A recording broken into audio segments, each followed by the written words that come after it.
Good morning again, Senate Agriculture back in business.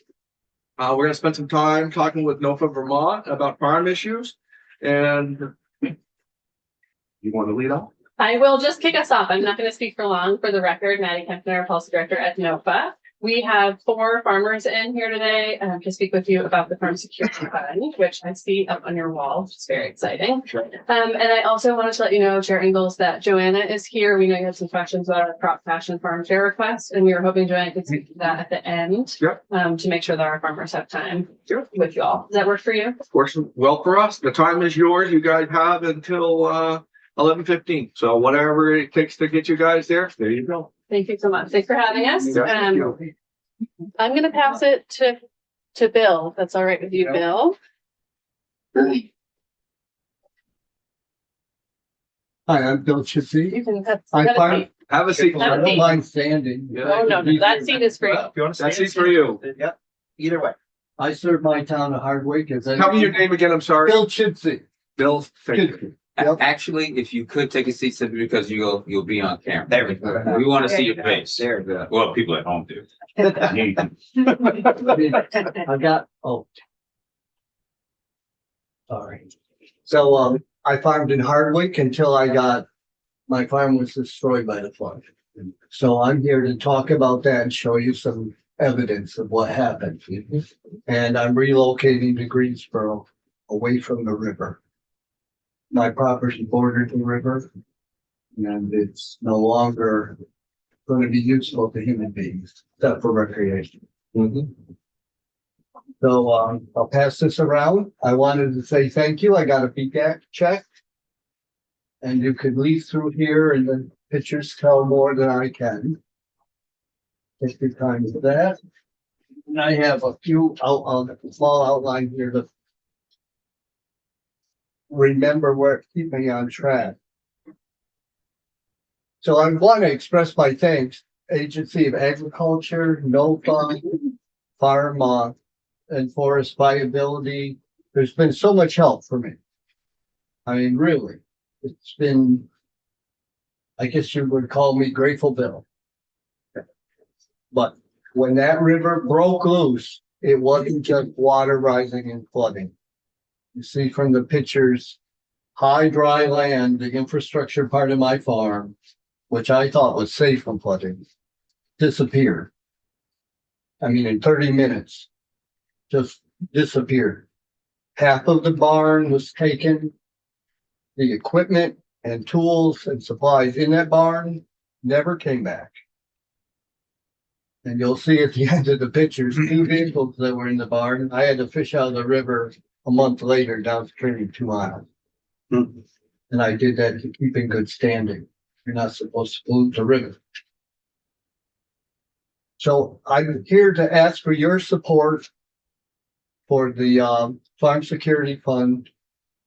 And it's better represented by many of the other farmers here and NOFA than I can explain. But I had a really hard time with BGAP. And it was because I wasn't prepared for the disaster. So I'm all on my own. I have no family supporting me now, no partner. So I had to wear many hats after that disaster. Many, many hats. I mean, like this. And I was traumatized beyond belief because I didn't know if I could save the place or not in all 23. I just didn't know. And I kept needing expert help. So regrettably, one person came to my property from NRCS. And I made many calls. So I'm hoping, beyond hopes, that the Farm Security Fund can manage financial resources in a way where we can get boots on the farm after emergencies. So, and the kind of boots who can help with resources and networking. And also see for themselves. I mean, for me to sit at a computer and try to justify my losses was ridiculous. And I have copies of the questions I had to answer. They were irrelevant because my livelihood and the property where I farmed disappeared. But my story's a little different than others. And what I'm very concerned about is I think it's going to happen again to other people. And we need to prepare for that. Which flood was it, Bill? 23 or 24? Complicated. So at my age, I know better than have charge accounts, MasterCard. I don't borrow money. I have savings. So when it hit in 23, that's when the big erosion in the field was destroyed. I did have NRCS come up. And the rail trail was right behind it. So it seemed likely we could save the place because the expense of packing up and relocating and all that, I knew would be very expensive. So I lingered and I didn't have debt. So I could survive. But all the plans I made to try to rip-rap that river. Yep. Became a joke in 24 Okay. because it just came right back in. So you were hit twice. Well, it's still going on. And I'm gone. My entire operation is packed into 12 semi-trailers. The farm equipment's parked at a neighbor's farm, and those trailers are on a rented property until I can close on my new place. What type of farming are you doing, Bill? I grow beans, grains, and basket willow, which is the raw materials to make baskets out of. And roughly how many acres? This farm on the river was a small farm, and I would consider it my research farm for those 3 crops. So the next place will be 10 acres. No, Senator Heffernan had my questions. Phil, where's your farm? This farm was, you see Route 15 there? Yeah. You know, I'm trying I'm to, quarter mile from there, okay, but but that's east of Hardwick, upstream from the motel that was destroyed. yeah. So you're on that part of it, Right on from 15. between Hardwick and 16, Yeah. right in that on Yeah. the riverside? Yeah. Okay, yeah, I know where you're at. But, Right where, was there a Bailey that lived there? The Bailey Lane Bailey and all got that, hit there. Fisherman's Folly, right, the lane right there. the river leaned away from them, Yeah, so they didn't get the erosion I did. yeah, And actually, the rail trail bridge, the old railroad Right. bridge, diverted the water towards my side of the river. Mhm. I'm nervous I'm going over time. I just want you to know I'm a resource to you. Let's consider this just the beginning. If you need any help or advocacy or hands-on experience, because I want to help others in the future. That's why I'm here. Thank you. Appreciate you. the testimony. Oh, good, thank you, Bill, and sorry Take for your your time with loss. that. You can keep circulating. I think Jacob too. Yes. Morning, everyone. Morning. Thanks for having me. Yes. My name's, Got a little- yeah, it was a little sloppy this morning, but we'll get that. My name's Jacob Pausner, and I farm with my family on a 4th generation farm down in town of Chittenden, Vermont, Yeah. down in Rutland County, Yeah. down in the center of Collimores. Yep. Stomping grounds. He tapped a tree on our farm. I know it well. Yeah, with Anson a couple of years ago. Yep. Anyways, on our farm, we graze beef cattle, we harvest timber, we mostly pay the bills with sugaring, making maple syrup. We tap about 15,000 trees. And I'm grateful for the opportunity to speak today about the critical need to establish a farm security fund. The past 2 summers, we've witnessed unprecedented flooding that devastated our state's agricultural communities. Raging waters destroyed crops, eroded fertile soil that took generations to build, damaged farm infrastructure, and washed away livelihoods. The flooding we all know too well. The flooding caused millions of damages, with some farms losing an entire seasons of production.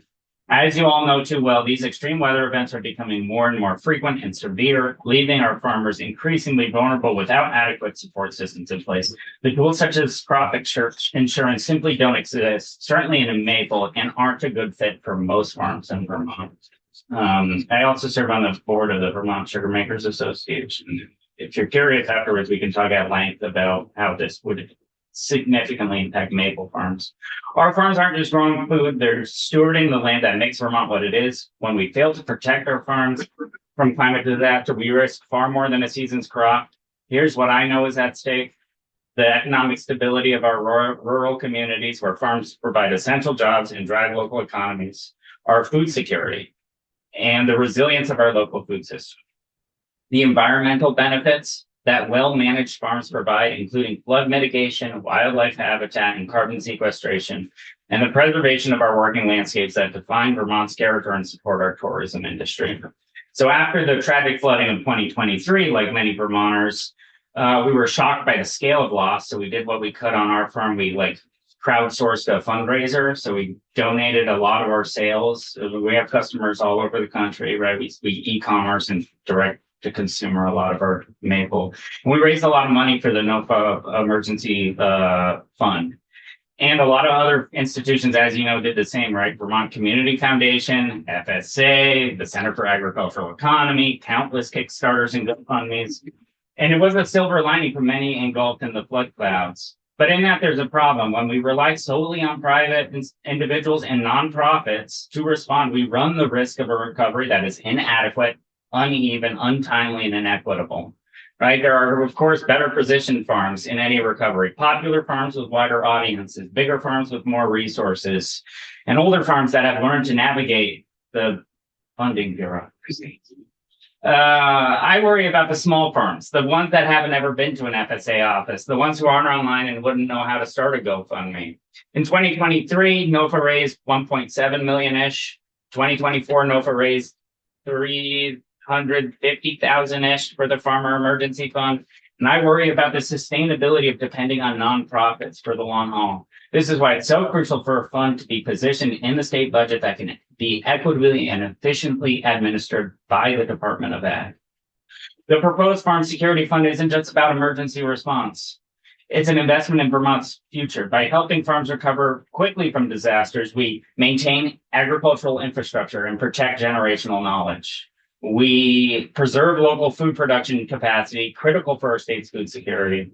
We keep working lands in production, preventing their conversion to development, and we support the next generation of farmers who might otherwise be deterred by climate risks. We can't prevent all the disasters brought on by our changing climate, but we can choose how we respond to the disasters. By establishing this fund, we demonstrate our commitment to agriculture as a cornerstone of Vermont's economy, environment, and identity, and it's the bare minimum to protect the investment that this committee and the state has already put into making farms viable and working in the state of Vermont. We can invest in the resilience of our entire state. The cost of inaction can be measured in lost farms, damaged communities, and weakened food security.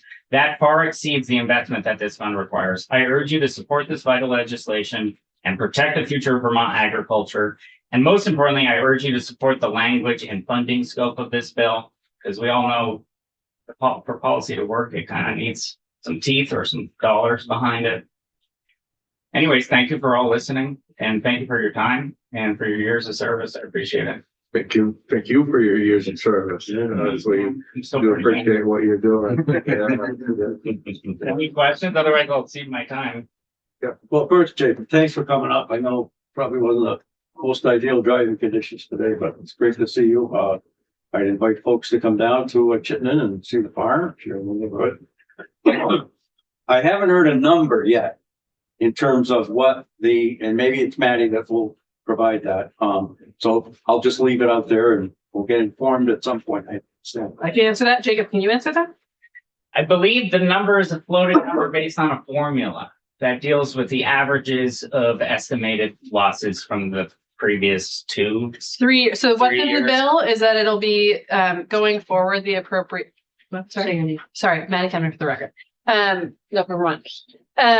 in the bill, the language says that the appropriations going forward will be based on the average of the previous 3 years of losses to the ag community. What we're asking for in FY 2026 is a one-time appropriation of $20 million. Okay. Happy to share more about that if you have other questions about the number. That's the FY 26 request. And that would literally just sit somewhere in a bank or, And it's in a special fund. I think for Under that. FY 26, it may have to go through an existing program. So it might have to live within BGAP, for example, for the first year. If the program isn't established at that point. Once the program is established, it's written into the bill as a special fund. So the money will live in that special fund, and the appropriation will be generated based on that calculation that we mentioned. is it in the governor's recommend? It's not specifically. The governor recommended $5 million for BGAP, which is to cover all types of businesses, not just specifically agriculture, and $2 million in revolving loans, which we just don't think it's enough. Thank you. Thanks for the question. Appreciate it. Anyone else? Good. Jacob, thank you.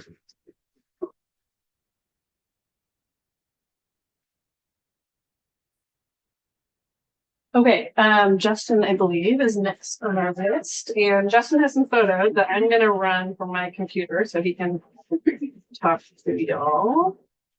Morning. Good morning. My name is Justin Rich. I farm at Burnt Rock Farm in Huntington, Vermont, which is at the north end of Senator Guthrie District. Who's best if I just read this? Sure. Okay. Yes, whatever you want to do. So I have a statement and then we have some pictures to go through just to, everybody loves to see piles of dirt where they shouldn't be. All right. Trees. I own and operate a medium-sized vegetable farm in Huntington, which is the end of the Addison district. We grow 25 acres of vegetables, mostly potatoes, sweet corn, winter squash, cabbage, etc. Primarily for local and regional wholesale markets. In addition to myself, we have 7 full-time employees in the warmer months and 3 to 4 in the winter. We have trucks on the road delivering produce 10 to 11 months per year. I am also the current president of the Vermont Vegetable Berry Growers Association, which represents over 300 vegetable and fruit growers across Vermont. I'm here today to ask you to pass the Farm Security Special Fund to ensure that farmers have access to financial support when faced with extreme weather events. After 16 years on our current farm, our business has grown dramatically with the help of our strong local communities and regional markets that appreciate the quality and value of what we grow. However, our ability to manage risk in our business has not grown, along with the increase in scale and complexity. In 2024, our valley flooded at a level not seen in anyone's living memory. 5 inches of rain fell in 6 hours on July 10th, in addition to 1.4 inches having fallen the night before and 8 inches the previous month. Even at our relatively small scale, we spend hundreds of thousands of dollars each year before we put a seed in the ground. I purchased tens of thousands of dollars worth of various insurance products, including crop insurance, but the current tools we have for managing environmental risk exposure are dwarfed by the weather events we have experienced in recent years. The crop insurance we have access to as specialty crop growers and dairy farmers is currently inadequate for us to hedge our financial risk, especially when compared to grain farmers in the Midwest. Even doing everything by the book with the crop insurance this year, we received a $9,800 payout on over $200,000 in documented crop loss. And that policy carried a $7,700 premium, yielding us $2,100, or almost exactly 1 penny on the dollar for insurance coverage so far. I did receive word from the FSA yesterday that there might be $5,000 more, so it might be 1.5 pennies on the dollar. Our dairy farmer friends did not fare any better. That relatively meager payout still required dozens of hours of administrative work at a time when we were knee-deep with flood cleanup and in-season farm work. This led many of us to rely on Vermont's BGAP program to cover our large uninsured losses. However, the ad hoc nature of the program affected farmers with much uncertainty in the first months after the flooding, as the program was not announced until September, and payouts for some took over 4 months. This support is unbelievably appreciated, though the uncertainty surrounding its implementation led to suboptimal cleanup and recovery efforts. For instance, we applied in October after finishing up storage crop harvests, but did not receive confirmation of assistance until late January. Having a permanent disaster recovery program designed to support the agricultural community, as outlined in the Farm Security Special Fund, would be tremendously useful to farmers who are faced with existential losses caused by extreme weather events, and would be an important tool to help strengthen Vermont's working landscape. Thank you. Justin, do you want to just run through these and explain what we're Sure. looking at? Sure. So This is we farm over 6 miles of a valley. We are kind of up in the most upland part of the watershed to start, and this is a field 5 miles downriver. And my manager Hannah right there is standing in what was the corner of a sweet potato field, which had over 100-foot wooded riparian buffer between it and the Huntington River. Now it looks more like a boat launch. And this is a field that typically floods about once every 10 years. And I've never seen it flood during the growing season. So much like Bill, we just had field eviscerated. That field was eviscerated. This is that same field about 1,200 feet downriver, and just the scouring. That was a sweet potato field fully planted, looking great. And these fields scoured so badly that at the far end of this field, we actually had a couple thousand yards of topsoil and sand just deposited. So my job all summer, you'll see in a minute, was just hauling that material back once it came. This is another part of that field, just debris. This is our sweet corn, which if you look on the left, that sweet corn looks great to me, but the floodwaters touch those ears, so they are not safe. So we had to mow under a few acres of sweet corn. This was a part of a 5-acre block of potatoes that went underwater. We did harvest these, but the harvest was less than half of what it could have been. Just the diseases that come in after this sort of event are quite overwhelming. Thanks. Yeah, so this, you can see that I mentioned here, if we'd known funding was coming, I would have gotten a bigger excavator. Building that big. Maybe a bigger truck. Yeah. But you know, we made do what we have. Like, I was glad we have an excavator to begin with. So I had friends with bigger machines come down. We just hauled dirt for days and days. True farmer. You just see, I brought in a friend with a bigger machine, and we'd have 2 wagons going, just moving a couple thousand yards of soil back down, filling in those holes, in which were 6 feet deep, 30 feet across. Is kind of a moonscape. Here's one of the holes. You can see me filling that in. And we got that all filled in, all the soil that was scoured, we got put back and seeded. This is a different field, but and we did get a cover crop seeded. So you drove by that field right now, it looks pretty okay. But it was, hundreds and hundreds of hours behind machinery. And then in some other fields, this field actually went underwater a week after these plants were planted. But because they were underwater for maybe 2 hours, and the edible portion of the plants hadn't touched floodwaters, we actually brought this cabbage and kale to harvest later in the fall. Oh, nice. So we did get some crops this year, including, we had a decent potato crop in our one unflooded field. What's that machine? That's a bunker potato harvester. So it lifts the soil, it digs the hill up, sets the potatoes out, and then puts them in that yellow thing in the front, and then you unload that into truck up down the rows. I think that's the last. I think that's the last one. I think that's the last one. And you can see in the foreground, we have some carrots in the ground. So we did have a crop this year, but July 10th is pretty rough time of year. It's never a good time to get flooded, but So There's that's better one of times. the bad ones. There's better. Maybe August 10th would be worse. Yeah. Well, thank you for your time. Justin, I'm just curious, what sort of intersection did you have with FEMA, if any? 0. Okay, and you had your own insurance to some degree, but obviously wasn't much. Yeah, we carry tons of normal liability insurance and so on, but we also buy what's called NAP insurance, which is the federally administered program for specialty crop growers. The base coverage on NAP insurance, which stands for non-insured agricultural products, which an acronym.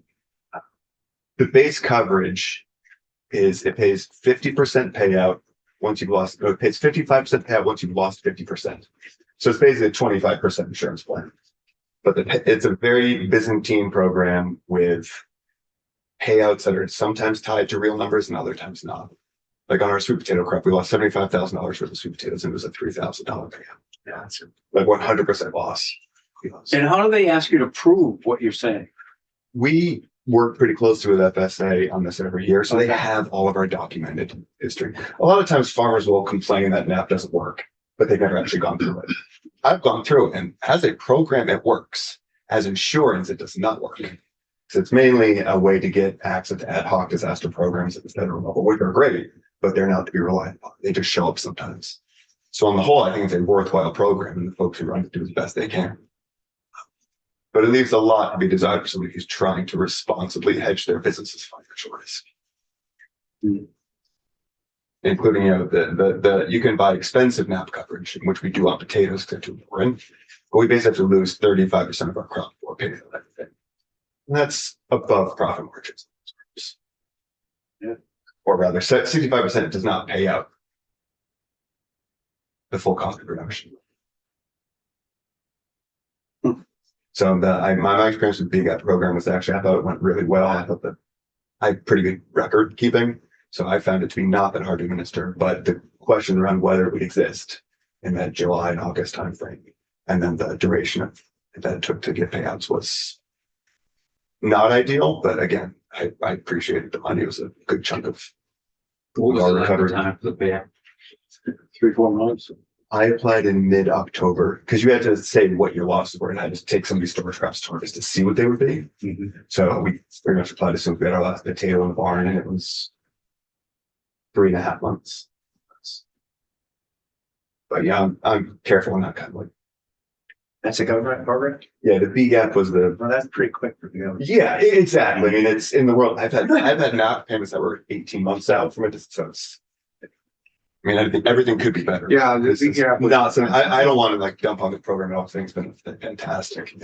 But the fact that we don't know it exists until after Right. is the hard All part. right, well, we asked for that too, as far as how do you push those programs out, but yeah, I thought with the BGAP program as far as trying to get the money out the door as fast as they could. Yeah. Just wasn't enough. As much as it was. Apparently my W-9 was filled out strangely. So that caused at least a month delay apparently. Cause I have my dairy farm neighbor up the road got paid out. He applied a month later and got paid out earlier. But for some people it was only a month and a half. So that was probably pretty good. But again, Well, Justin, thank you. Thanks, Senators. Thanks for the presentation. It was very. Sorry for your losses. Yeah. thank you.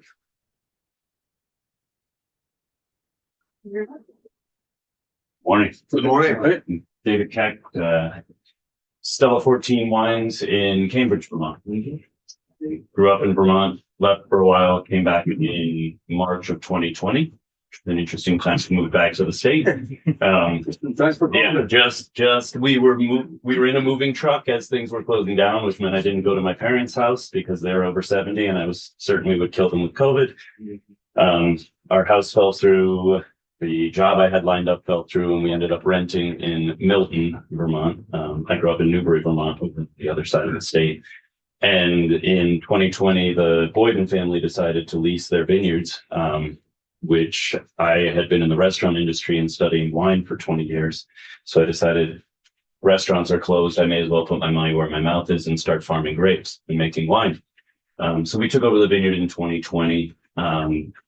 If you asked anyone in my high school class, the least likely person to be sitting on a tractor in their late 30s or 40s, it would be me. But there I was. We bought a tractor, bought a sprayer, all of this essentially on either my wife's savings or credit, and set ourselves up for a first harvest and making wine. We rented space at Shacksbury, took out a loan from Vita to buy winemaking equipment, and in September of 2020, it was starting to look cold, which was unexpected. And I talked to David Boyden. He's owned the vineyard for 25 years at that point. He said the river always kind of floods us with fog about this time of year. It's going to get cold. This is September 18th, but we should be fine as far as frost is concerned. And then I talked to Mark Boyden, his brother, who does cattle. And Mark said, well, it'll be the first time in 30 years, but we're getting frost tonight, which was terrifying to a first-time farmer, looking at a bunch of grapes hanging. And sure enough, at 4:00 in the morning, I was out in the vineyard and we frosted the entire vineyard that night, the next night, and the night after that. So we harvested 17,000 pounds of grapes in 7 days, driving them to Virgins, processing till midnight, driving back up at first light, harvesting all day. And we processed all those grapes 2 weeks, 3 weeks earlier than they should have been harvested. In a week, lost about 20 pounds. So we survived that frost. This is the time of year that we prune the vineyards. So we managed to get through 2021. We sold our grapes at a loss. 2022 was our first real harvest, and we lost a bunch to late rain that season. 2023, we were pruning this time of year. My wife and I pruned all 7 acres, had everything mowed, ready to go. It was 85 degrees in April of 2023, and then it was 25 degrees in the vineyard in mid-May, and we lost 90% of our crop to frost. So the unfortunate part of diversifying into hybrid grape varieties, which are extremely resilient in this climate, is that you put in a huge amount of your work and your upfront expenses before anything even starts growing. And so when your vineyard is pruned, tied, and ready to go, and then it all frosts, it's a very unfortunate loss. You've also dormant sprayed and essentially done everything you can. The silver lining to 2023 for us, as sort of dark as it is that then the vineyard flooded for the first time in the history of that vineyard, but we didn't have any fruit hanging, so it really didn't matter. And then you can see here, that was late April, early May of 2023. We budded out 3 weeks early because of the warmth. And then that is the morning of May 18th at about 4:30 in the morning when I was out in the vineyard. We farm hybrid grape varieties. I know I've presented to this committee before on grape farming in Vermont, and we'll love the opportunity to chat more about that. But one of the benefits of hybrid grapes is that they frequently will throw out a second bud, and where normal Pinot Noir, Chardonnay, things like that will have, with a frost at that time of year, you'd see probably a 75% loss. In Vitis vinifera grapes, hybrid grapes, you're usually only looking at 50%, maybe even only 25% loss. But it was so cold that we actually lost both first, secondary, and almost all of our tertiary buds, which meant that that's what the vineyard looked like 2 weeks later. And Can we go to the next one? sorry. It really sucks looking at these pictures. Yeah. So, my wife and I pruned. I was out of town teaching at the time when I was out there to see the frost, and then I left. And she was calling me to let me know it looked like this. But basically, so we continued to spray and farm the vineyard for the rest of the summer because you have grapevines don't die. You just lose the crop. So the challenge with farming grapes in Vermont is much like Justin was saying, grapes are an uninsurable crop in the state of Vermont. NAP insurance covers the benefit to farming grapes is it is an amazing value-added product. What you can get from grapes from the sale of wine dramatically increases the value of the crop. NAP insurance is based on the value of the crop itself. So if you have over 50% loss, then you get potentially a 50% of the value of the crop. We farm 7 acres. We could make potentially between $150,000 and $200,000 in wine production. A NAP payout on that would be between $5,000 and $10,000. So it's really, honestly, we didn't know NAP existed when we started farming after this frost because this had never happened to the vineyard before. We're in an unprecedented time with all of that. I'm sure you know that as well as anybody. With that frost, I learned about NAP insurance, but going through the logistics to get it in place, it's not even worth it at that point. NOFA actually was the only place we found some funding. Actually, with they reached out and said, "Were you damaged in the flooding as well?" And sent some funds our way. The BGAP insurance or the BGAP money was not available to us because it wasn't flooding that we actually saw the damage. So. As a result, I was forced to find different employment. I still farm the vineyard as my other full-time job. And we had a tasting room in Jeffersonville that really had become a sort of center of the young life and community in Jeffersonville, which we closed because we didn't have any product or wine to sell. So I think Jacob spoke to the benefits of farming in the community, and I don't think that this community knows that better than anyone. I don't need to tell you the benefit of agriculture in the state. I think what our case study is diversified agriculture in a time when we really need to do that because of the challenges facing more traditional agriculture in the state. And I think new farmers, where we started farming 5 years ago, and we've been sort of knocked down and knocked down and knocked down. We're still at it. We planted another 4,500 vines last year. Because I guess we're just gluttons for punishment enough. But I have enough faith. And we also ended up farming another vineyard at Golden Dog Farm, which is 500 feet higher in 2023, a much smaller vineyard, but they didn't have any frost issues because they were above the frost line and have better airflow. So we're diversifying what we're doing. I think where this fund and when Maddie and I started talking about it, I think the benefit to this and where I sort of beseech you to really seriously consider this is that it fills a gap that nothing else does for young, small farmers in the state. When we are fortunate, I was able to take on other work. We were able to let our staff go and sort of limp along and continue farming.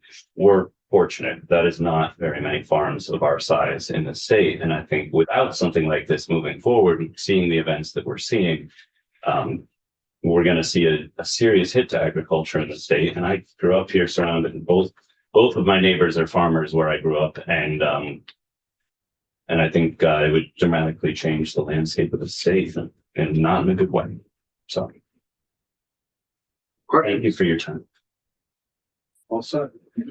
Where you are in the Boynton farm, are you on the corner where, yeah, right there, yeah. Yeah, we've got the 3 plots right there, one right by the wedding barn, the one right at the intersection of 104 and 15, and Yeah. the largest vineyard is actually on the top of the hill, right? Yeah, I know that well. Yeah. And you said the one you're doing, the Golden Eye, or Mhm. where's that one? So it's up on Pratt Road in Jeffersonville, Yeah. up toward the notch. Gorgeous vineyard that was planted essentially as a hobby vineyard, and met the owners, and in 2023 they found out about our loss avoidance and said we didn't fraud. They were further behind as far as the budding process was concerned as well. They said, "You want to farm this vineyard as well?" So And you're marketing your wine? we are. Yeah. We're just getting back into the market now, starting with what little we had in 2023 is sort of out in 2024 will come online in about 6 months. And where do you, local, will you push it out? Local. Currently we're in retail and restaurants in the state of Vermont. We've been asked for national distribution in New York, Texas, about 5 other states. We just haven't had, and in Canada actually, but we just don't have enough product at this point. But with the future plantings, we'll expand outside the state. Well, thank you very much. Thank you. Sometimes you have to. You're showing your hardiness. Yeah, I'm gonna say. You grew up in Vermont, dude. Yeah. Sometimes you gotta keep on swinging and maybe you hit the ball once, but, Yeah. so. But that one time. Yes. I think unless you have any other questions about the Farm Security Fund, which we're happy to answer, Joanna was going to share a little bit again about our Crop Cash and Farm Share request. You had asked to hear more about that. Yep. Does that work for you? That work? Eagles? How long do you have? I mean, how long is this presentation? As long as it needs to be. Well, I'm gonna let you run over just a little bit, but, we had you until 11:15, but, so give your best go. Pressure's on. So I'm Joanna Doran. I live in Winooski, and I'm the local food access director with NOFA Vermont. So in tandem with our farm security fund work, we are also asking for $500,000 to support our food security programs, Crop Cash Plus and Farm Share. So as a reminder, Crop Cash doubles 3 Squares Vermont or SNAP benefits for fruits and vegetables purchased at Vermont farmers markets. In 2023, we had an expansion called Crop Cash Plus, which applied that benefit to all SNAP eligible food. So that meant people could go to the farmers market, spend SNAP dollars, and then get extra coupons to spend on eggs, meat, dairy, anything that would make up a full diet. We had to pause the Crop Cash Plus expansion in 2024 due to lack of funding. And we've seen a significant impact on both food security and the incomes that farmers were receiving through that program. And then the Farm Share program subsidizes community supported agriculture shares to limited income Vermonters by supporting 25 to 75% of the share cost. So all of these programs work to support farmers and making sure that they're getting a fair price for the food that they're selling and making sure that local food is affordable for low-income Vermonters. We were grateful to receive $300,000 in one-time funding in FY25. And this is made us able to continue to maintain our increased program levels. We've really seen a growth in demand and need for these programs since the start of the pandemic. And we've been able to shorten our wait lists for the farm share program and continue making sure that the crop cash program, which has been around for about a decade, can hold strong and support all of the folks wanting to buy directly from the farmers. Just a note on the crop cash plus expansion, like I said, we were able to run that program in 2023 and had to pause it in 2024 because we did not receive enough funding to continue it in 2024. That program in 2023 about doubled the number of farmers that were able to receive income from the crop cash and crop cash plus programs at farmers markets. And that totaled about $200,000 that we were able to provide to farmers above and beyond the regular crop cash amount. And we also heard from customers, people who were receiving SNAP benefits and going to their farmers markets, that they were able to buy food that they weren't able to buy before. They were able to go to their local cheesemakers and pork producers and buy foods that they were not able to afford before, and that were actually in line with their values of knowing where their food was coming from, and knowing that their producers were growing food the way that they knew is right. When Crop Cash Plus went away this year, we heard from both customers and from farmers about how impactful that loss was. Some customers said that they could no longer afford those products, and farmers were noted that they were no longer seen as customers because they couldn't afford that food anymore. So essentially, these Crop Cash Plus and Farm Share are both proven programs. Farm Share has been around for about 30 years, Crop Cash for about 10. We know that they are incredibly important for making sure that people can afford local food in times of high inflation, high food costs, and the many challenges that we've seen over the last few years with pandemics, floods. We also know that it's incredibly important that we're paying farmers for the food that they're producing. These programs help to meet both of those goals of food security and farm viability. And so we're asking the state of Vermont to make a policy choice to invest in food security and farm viability. So again, Crop Cash Plus and Farm Share are vital to a viable agricultural sector and to food security in the state. And so $500,000 in state funding would allow us to continue running these programs. We can draw down federal funds, and we can serve both low-income Vermonters and our farmers who are growing the food that we need. And I'll take any questions. Great. Any questions?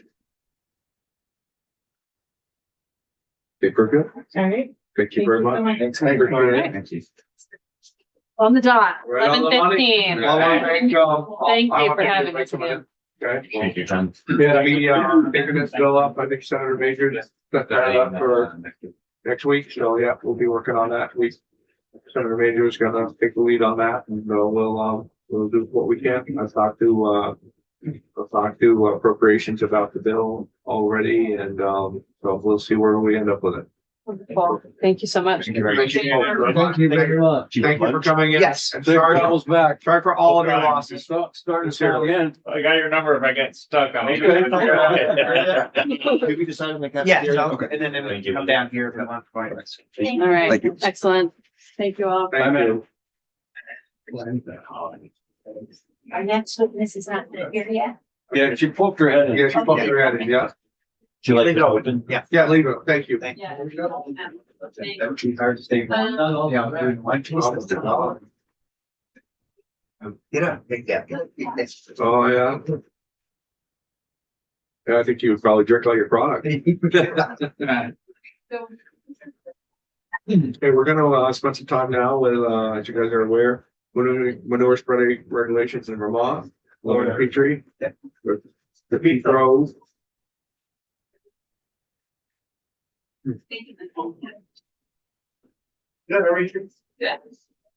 Did you go get a look at that? I probably should have read that bill by now. Oh, yeah. The roads are Is there a number in it? You didn't bring one yet? I didn't feel. I didn't even know. I'm glad you asked that. I asked them about being a legislative page, and that's what I told they're like, "There's no numbers for it." I was like, it used to be really fun before there were cell phones. You get a lot more to do. I think it's agency that do that. It could be wrong. We're gonna have him come, Oh, yeah. right. Oh. That's 60. I had to take that photo you had on me. Howdy, how are you? Very Good. good. Sitting in the hallway. Where? Yeah. That's great. Yeah, blue and greens are my colors. Like greens. Good morning. Good morning. How are you? Good to see you. Good. I'm feeling very small. My feet don't touch the ground. I'm used to that. He resembles that remark you said. So everyone, welcome. Thank you for coming in. We wanted to start this discussion because we're hearing so much about people, farmers not being able to get their manure out on time. Pits that are expanding in size because of the amounts of rainfalls that we have. And also because we're hearing more and more as far as people that are actually injecting manure. And we just thought it might be time to have that discussion about how the rules were made. Maybe they need to be modified, probably educate us as much as anything as far as where we are with that. And so that's why we asked to have this discussion. Committees, any other thoughts on that? Any other words on that? No. Okay. So it's really winter spreading and storage capacity and the flexibility to manage all of that. It's just really, okay, are the dates that we have now, are they in reality as far as because of the advanced practices that farmers are doing? Because I think this rule was made mainly, and we could be wrong, mainly this rule was made because of winter runoff and because everybody was top dressing manure versus injecting it. And is it time to look at can we extend rules or times or dates? Maybe because they're injecting, and maybe we can do different dates and stuff like that. But maybe a 101 as well for us. Okay, so let me start. Laura DiPietro, Agency of Agriculture, Director of Water Quality. So I'm going to take you way back in time. We want whatever you want to tell us. Yes. So essentially, and I was rereading it this morning. So I think I may have given Steve Collier a copy of this, but these are the original regulations for farming in Vermont. And so there are 2 copies that I know. So that One now. yeah, well, these deer. But essentially, it's great, and I can photocopy this, I guess, maybe and share it. But there is I read it this morning. There was a legislative background on what happened. This is 1986. So this was right after the 1985 session. And there was discussion in here about lots of different exemptions that existed throughout statute in various places, and everything kept pointing to ag practices, and there was no definition of what is an ag practice. And so the agency back then, Department of Agriculture, was asked to create a definition. So that's why the title is defining accepted ag practices. So that's where the first set of rules came out that said, these are the minimum standards. If you follow these, you get those other exemptions, just as a simplified way to describe it. In this, for manure spreading, what they did describe is the first time that ever there was a ban of sorts. And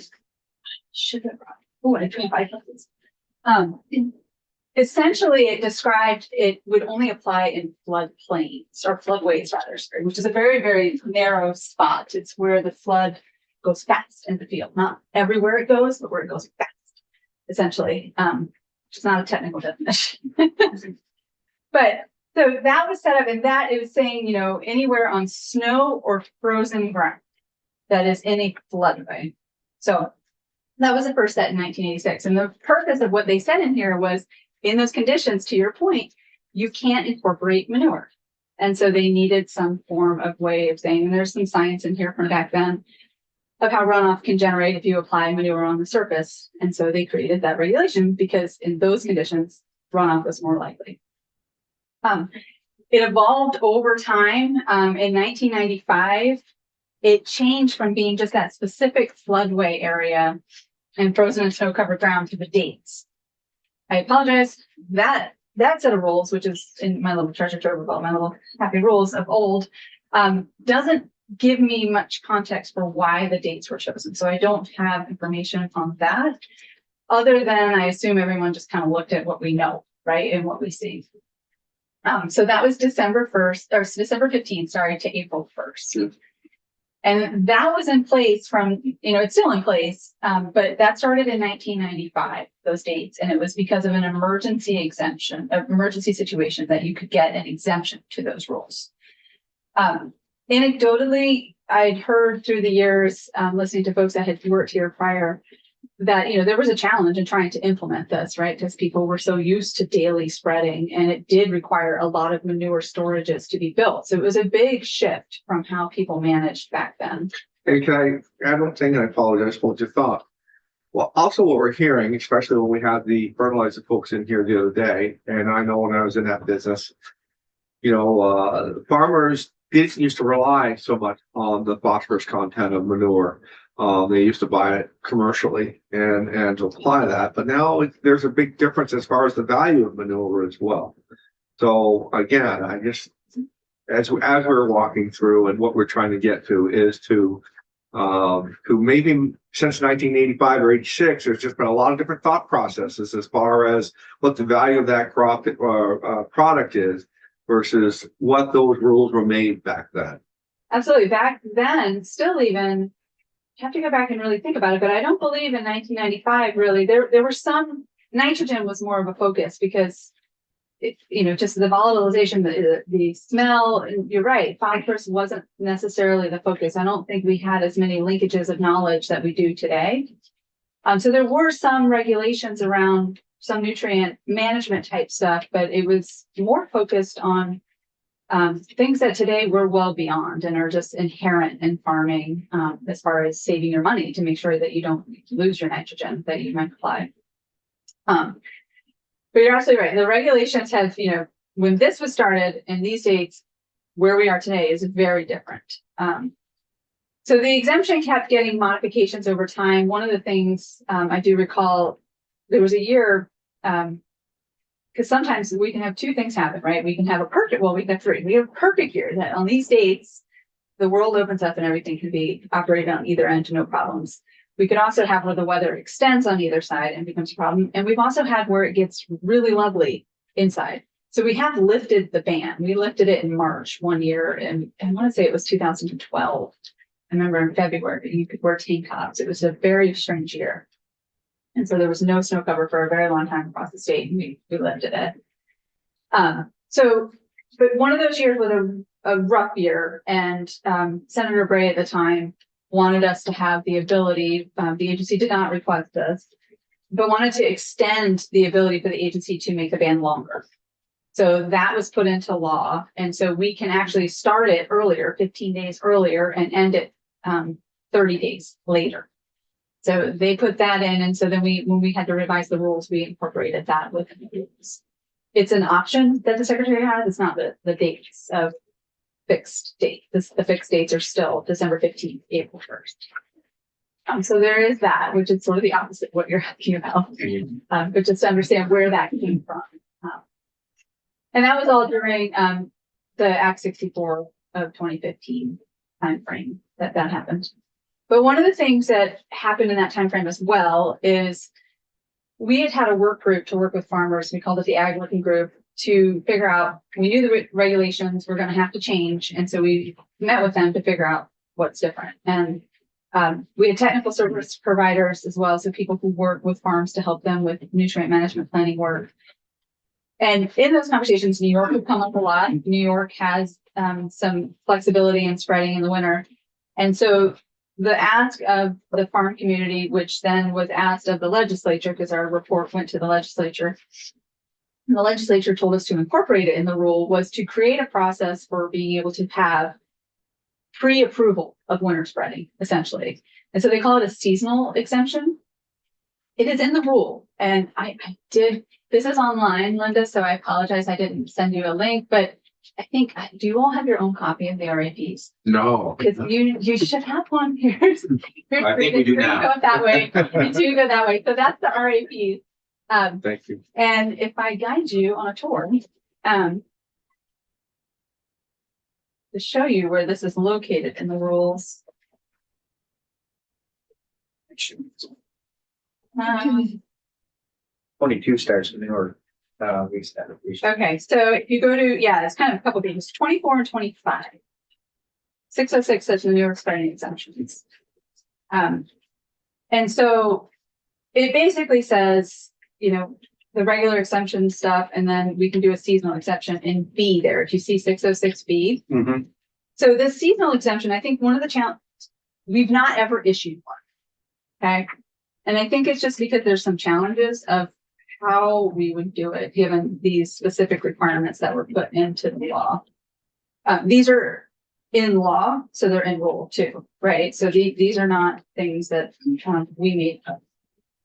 So, you know, the first one says, in improving a seasonal exemption, the exemption shall provide basically for some nutrient management pieces.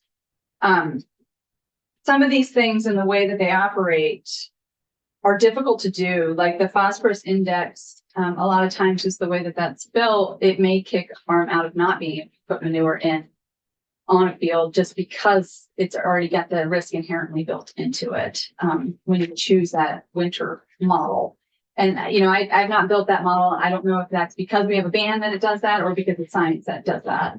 But that's an example where it's sort of already just sort of the door shuts on the ability to do that in many instances on a particular field. And then if you go to C on the page 25, there's a whole list of things that you can't do for an exemption. And if you look at number 6, for instance, it's saturated soils. It's almost impossible. Like farmers really, we had a lot of round and round about this. And it was one of those things, because we have another part of the rule that says, you know, you can't spread if you know it's going to run off because the field's so saturated. There's no question. The water can't hold the manure. But they had a lot of questions back then about, well, what is saturated? And for what we do on not this part of the rule, because we've never used this part, but for the other parts where you would have runoff that is caused by manure spreading, we said, you know it when you can see it. Everyone would know it, right? Like that's the standard we're going for. We're not looking for there's moisture in the soil. We're looking for, you know, there was a specific example of that sort of, unfortunately, a lot of rules are created because of examples. You know, you walk across the field and you could hear the water just sloshing and they had been spreading in that field and it ran off. And so it was the obvious we were going for. The coulda, woulda, shoulda, known better. But in this space, you know, if we use that same method, then, you know, that I think works.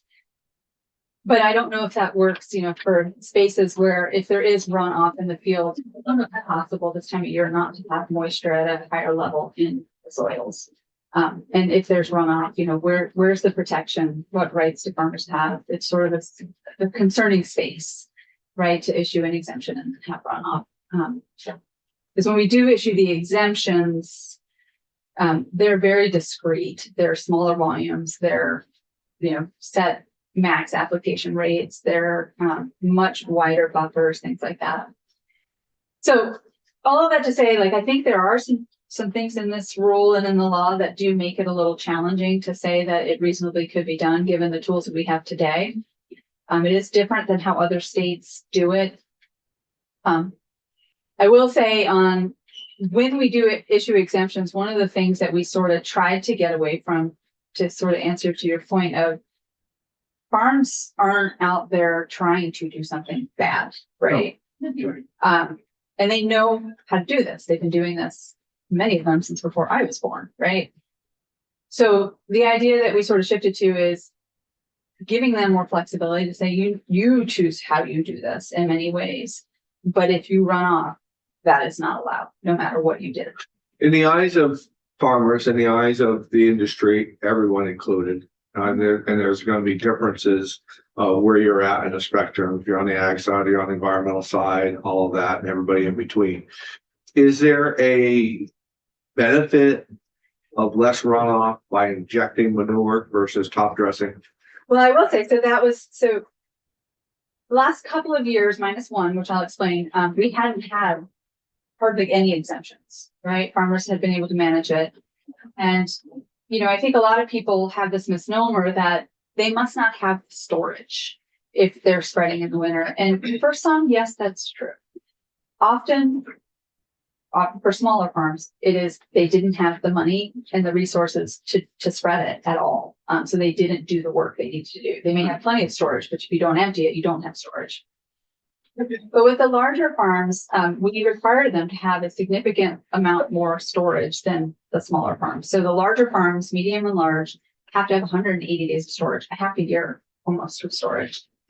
And the small farms, the ban is about 107 days. So there's a different standard, essentially. There's more storage than these other ones.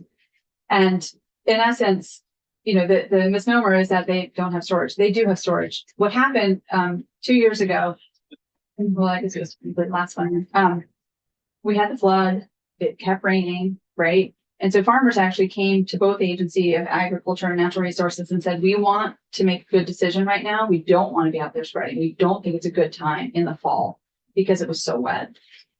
But winter's coming and we know that there's this ban. So how do we work through this? And so we worked together and we created essentially, you know, we had a process that we essentially fast-tracked exemptions. But it meant that we couldn't be at any micromanagement capacity, right? So it was handed to the farms to say, you do it like I described before. Many of them use custom applicators, which are people who are certified to spread manure. So I'm on the phone every day, almost it feels like, with these folks. And the ones that were injecting were giving me feedback that they had a lot more flexibility on where they could get on certain days because they don't have a heavy tank, right? They're not pulling a truck with a tank through the field. They're pulling a line and the manure is still in the main storage. And so they're a lot lighter and able to move on the fields, which is better for soil compaction. And it's also, you know, able to get out on more of these shoulder days. We certainly had an uptick in people requesting because they can apply for our funding to get this equipment. Because they said, like, this is the only way I can manage in this space. Like, if I were doing this in another way, it would not work. We issued, I think, 63 exemptions in that process. We only had, I believe it was 2 instances of runoff and had nothing to do with anything that would relate to this conversation. So the 63 permits you issued were for just injection in itself? We didn't say you must do it this way. Okay. But what I will say is most of them injected. Mm-hmm. And we did not see major issues at all. Sure. Right? What we saw issues on, they were both surface application. They were both not under an exemption, which is part of the issue. And they ran off. So I was shocked. I was scared issuing that many exemptions and that type of situation. Historically, I've been raked over the coals through the media about issuing exemptions and having them backfire when they don't work out. So it was very concerning to be issuing them. I was incredibly relieved at how amazingly well it worked because I think of a factor of things. I think the equipment and technology that people have, the education that they've also received over this last decade, both at the custom applicator level and the farmer level. And I think just that knowledge and respect of And the value of the product, right? I mean, you just don't want to put the product down there just to have it wash away. right. Well, and I think just respect for water too, right? Like they don't want it to wash away. Right. What months did you find December? Are you talking about like December? Yeah, we've done exemptions differently over the years, depending on what's, you know, a lot, it's very individualized, it's very focused, and we might give them 3 days, right, to do something. Okay. With these, we gave them, I can't remember, but I feel like it was like the whole time of the ban, because we said, you choose when you're going to do this, because don't feel pressured. That was one thing we heard is like, you know, if they feel pressured to get into a space, then they may do things that they don't think are right. And so if we didn't put restrictions, but again, the underlying thing was you cannot have it leave your field. You have to manage it. The other thing that injection does do that I think is really beneficial in a difficult thing of spreading exemptions is even if you did spread and you spread on the surface, the runoff itself, when it finally melts, can move it days later, potentially, right? And so when it's injected, it is much more protected from that surface runoff loss. So anyways, normally it's not a big challenge. It's not a huge issue, but when we have these funny weather patterns that, may or may not be more prevalent, and we do have more things in storage because we have told farms over this last decade or decade and a half, collect more rainwater, because as soon as it commingles with any waste, it's got to be collected essentially. Not always. We try and use vegetation, but unfortunately vegetation doesn't always work because we have winter.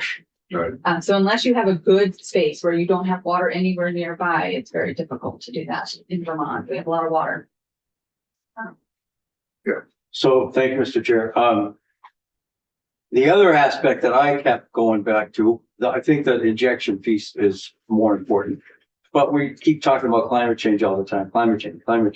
And I think we are seeing it here, where it stays warmer later in the fall and gets warmer earlier in the spring. So those shoulder seasons are, to me, getting longer. And I think that's a factor in this somewhere. And I realize every year is different, and I get that. But I'm really happy to hear, what'd you say, 62 exemptions? 63. 3. 2 of them had nothing to do with this. And so in 61 cases, the farmers made the right decision for themselves. And I think that's fantastic. And I think that's a tribute to them as really good stewards of the land. They don't want to lose a valuable crop, because manure, in some cases, you could define that. I mean, it's a valuable piece of the farming, and they don't want runoff going into the lake either. So I think that's a tribute to our farmers. I really do. But And custom applicators, a lot of them use custom Okay. applicators, so just definitely the give that. farmer's paying that bill too. Yeah, they all work together, but yeah, just don't, those folks work very hard and Yeah. long hours, and, to listen to them, when these conditions, they don't like these conditions that much, because if you think about it, like they've got to roll all the equipment. It's like, imagine your hose, your garden hose, right? Like trying to use it in these conditions. Yeah, the drag lines You are- got to drain it every day. You got to reset it every day. Like, it's a lot of work, and it's not water. Remember. So, Yeah. How long does it take to get through the permit process? Is it a phone call? Is it online? Yeah, we've done it differently. We've tried to adapt. I think, created a really slick system last year because we knew we had a lot. We were trying to see if we could just do a statewide exemption. There were concerns that we really should individualize them, so we did. And we use farmers, we have a lot of grants with farmers, and so we use DocuSign. I don't know if you all use DocuSign, but they do that for the grants. And we thought, okay, let's see if we can use this for manure spreading. And so what we did was they called us. We had each one of our staff on, that does inspection work on this, as well as all the supervisors and directors. We had a short form they filled out that the person would fill out online for them. Name, address, phone number, who's your custom applicator, what's your issue, how many gallons you think you got, etc. And then that information was automatically pulled through a script to get into a letter. And so we were able to then shunt that letter, that then automatically put that letter into DocuSign and automatically routed it to the farmer, the custom applicator, myself, and the Secretary of Agriculture. So once we got the information, we could do it within minutes if everybody clicked and did their signing. It was pretty impressive, frankly. So most people got it day of or next day last year. So committee, we asked for this meeting to see where the rules were and the dates were and all of that with the changes of what we're hearing these farmers are doing.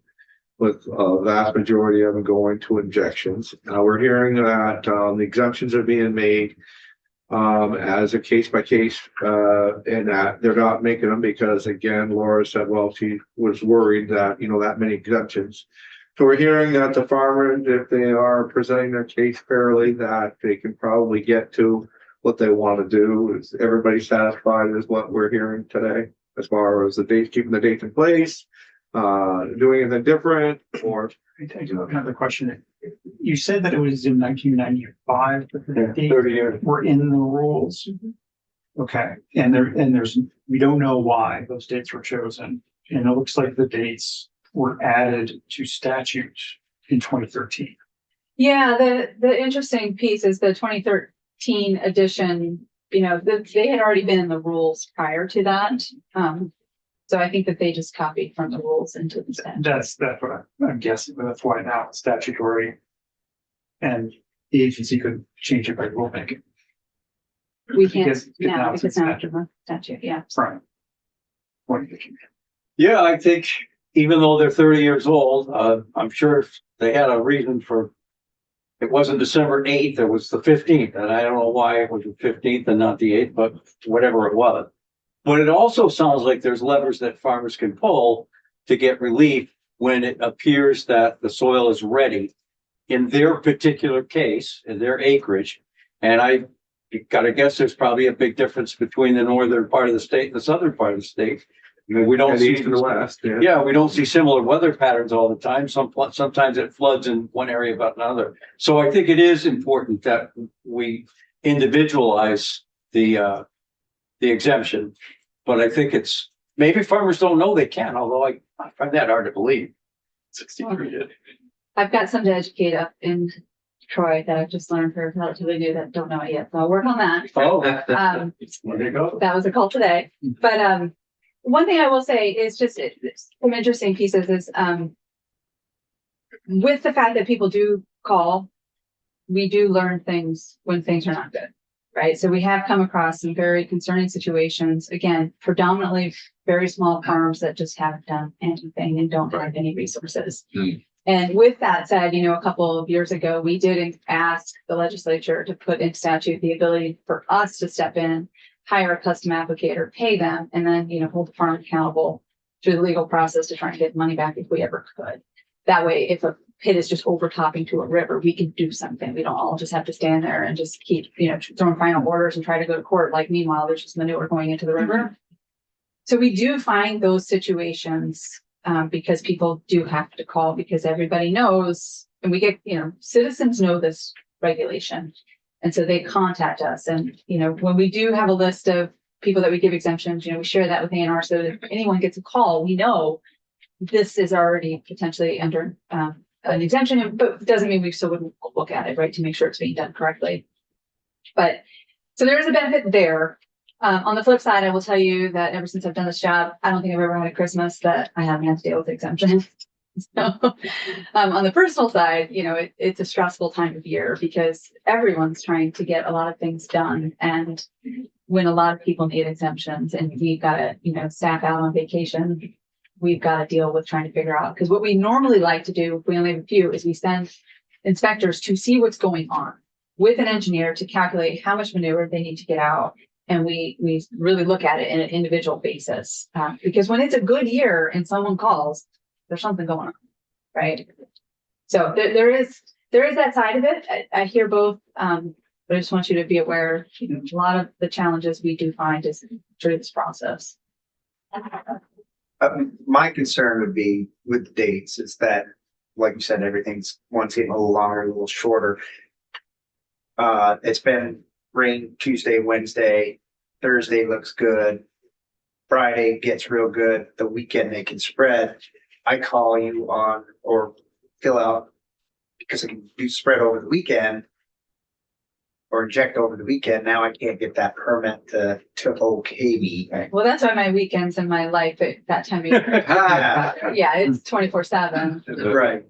So if we did the verbiage to the weather conditions and that, because most farmers now, like you said, there's still a few out there that don't, smaller ones that don't pay attention as well as they should.